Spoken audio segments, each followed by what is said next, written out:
That's yeah. See?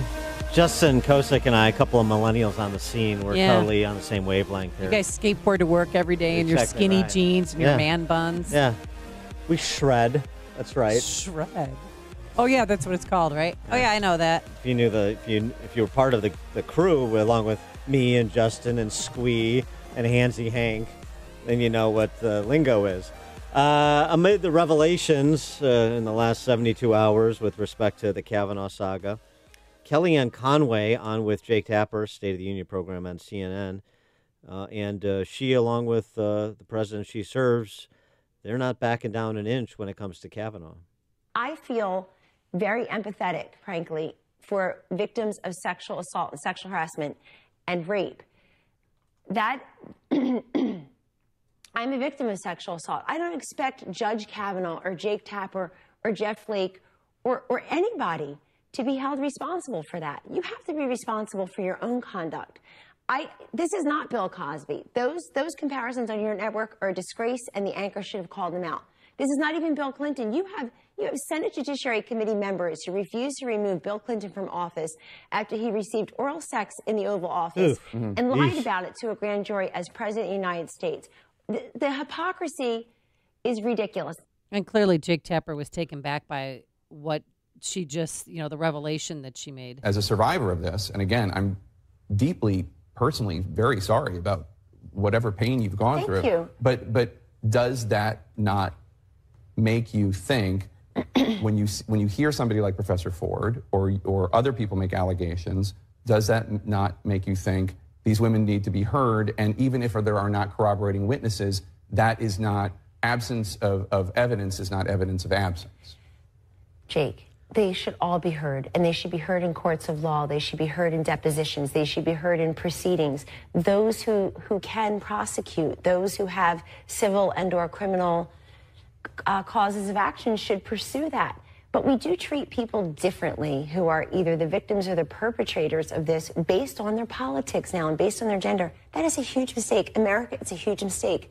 Don't make the mistake. You want to have the same kind of conversation with your daughter that you have with your son. And I don't mean to get so personal to Jen and you, but I want everybody asking me, what do you think of your daughters? How do you talk to your daughters? How do I talk to my almost 14-year-old son? This is Judge Kavanaugh now. How do you Excuse me, but this is Judge Kavanaugh now. It could be anybody by next week. Respectfully, it could be any man in any position. Yeah, and specifically men in position of power. An accusation could be leveled at you're toast. There's no more due process. Yeah, and Andy McCarthy over at National Review suggests that Jeff Flake and his pal Chris Coons gave the Democrats exactly what they wanted, in the White House, I guess, by extension, for conceding the point. It doesn't matter what sheep's clothing the wolf comes in. The wolf is always delay, writes McCarthy. When they say we're protecting survivors, they mean we want delay. When they posture that women must be believed, their aim is more delay. When they say the FBI must investigate to remove any cloud over the nominee, the translation is give us a delay so we can come up with new reasons for delay. This is all delay, delay, delay, pushing it closer and closer to the midterms, potentially upending the president's ability to get a conservative jurist nominated if the balance of power were to change and the delay would be extended long enough. For more on this topic and whether or not he agrees with his National Review colleague, we're pleased to be joined by John Funn, columnist for National Review. John, thanks so much for joining us. Appreciate it. Thank you very much. Does Andy McCarthy have it sussed out properly? Look, this is obviously a wrenching time for almost everyone, those who have suffered sexual assault and those who have been accused of it. But we've got to remember the facts matter. And I urge every one of your listeners to read the 5-page memo that Rachel Mitchell, who was the special counsel for the committee, wrote yesterday about Dr. Ford's testimony. If you want to find it, you can just go to my Twitter feed at John Fund and scroll down just a little bit and you'll find it. Read it and ask yourself not whether or not you believe Dr. Ford, but whether or not this is enough to sink Brett Kavanaugh. And the memo is devastating in terms of the inconsistencies, the lapses, the holes in the story. It doesn't say Dr. Ford didn't tell the truth. It just says wow, there's a lot here that I could never go forward with this case in court because it really is just he said, she said, period. Well, there's some questions that I thought Rachel Mitchell should have asked that she didn't. What was your take on her job performance? Well, she was circumscribed by the refusal of certain people on the committee to break outside of the 5-minute rule, which is you have to go 5 minutes and then the other side gets 5 minutes, etc. She took all of the information available, whether or not she was able to draw it out of the hearing. She took it from Dr. Ford's statements, from other things, and the memo is worth reading because you cannot read that memo and say, wow, we have a clear picture of what happened. Right, but she is also, a Republican, and the Democrats are going to point that out when reading that memo. Of course they will. And so everyone who said on the committee that they believed Dr. Ford automatically was a Democrat. Of course you have to look at the origins of the statement. But facts are facts. And she has 25 years of experience prosecuting sex criminals. And her analysis is not a political analysis, it's a legal analysis. So, of course you pay attention to who wrote something, but you should also pay attention to what they wrote and the facts they present. And so, given her review, as you suggest, and the quality of the case per her assessment, per Mitchell's assessment of what Ms. Ford presented, then are Republicans right to concede to the left and extend this for up to another week?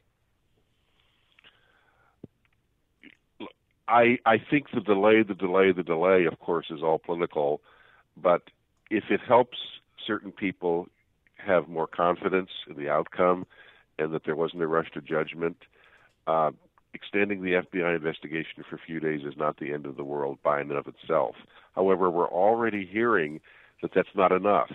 Of course. But here's the other thing. The left is just about ready. As soon as the FBI finishes its work, they have two new demands. One is that the FBI agents be forced to testify about their work in open hearings. That has never happened before.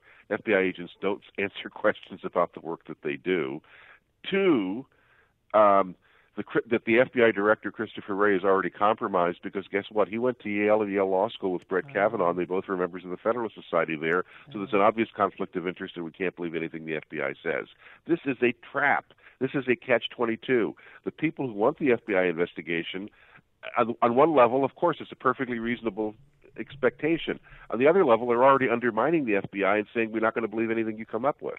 Right. We don't like it. And so when do Republicans say, understand something? The left is not interested in the truth whatsoever. There is always going to be a demand after the fact, even after agreement, like there is, as you're predicting, when the FBI concludes its latest round of investigation. Nothing is ever going to be good enough. And so when do Republicans just say, look, we're calling the question, vote your shares, and we're going to be done with it? And if that means Jeff Flake and Susan Collins and Murkowski want to tube Kavanaugh's nomination and really ratchet up our politics, then go ahead and do it and put them in the crucible for a change rather than Kavanaugh in the crucible.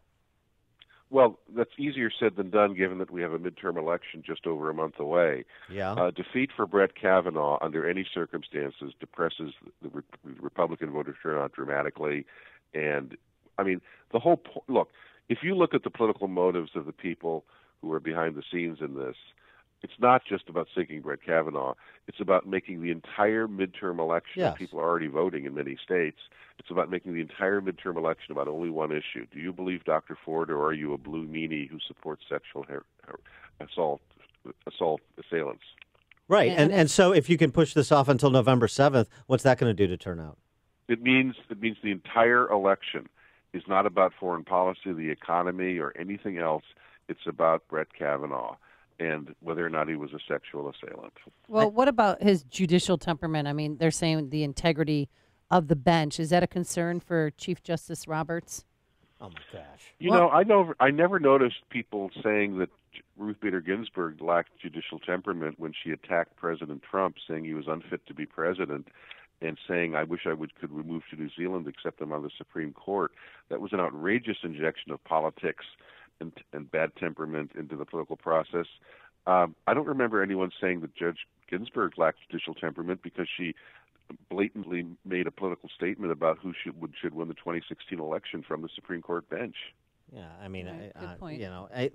but I got to go back again. So if the left's point is to make the entire midterm election about this issue, then doesn't that demand that Mitch McConnell and everybody else push this to culmination post haste?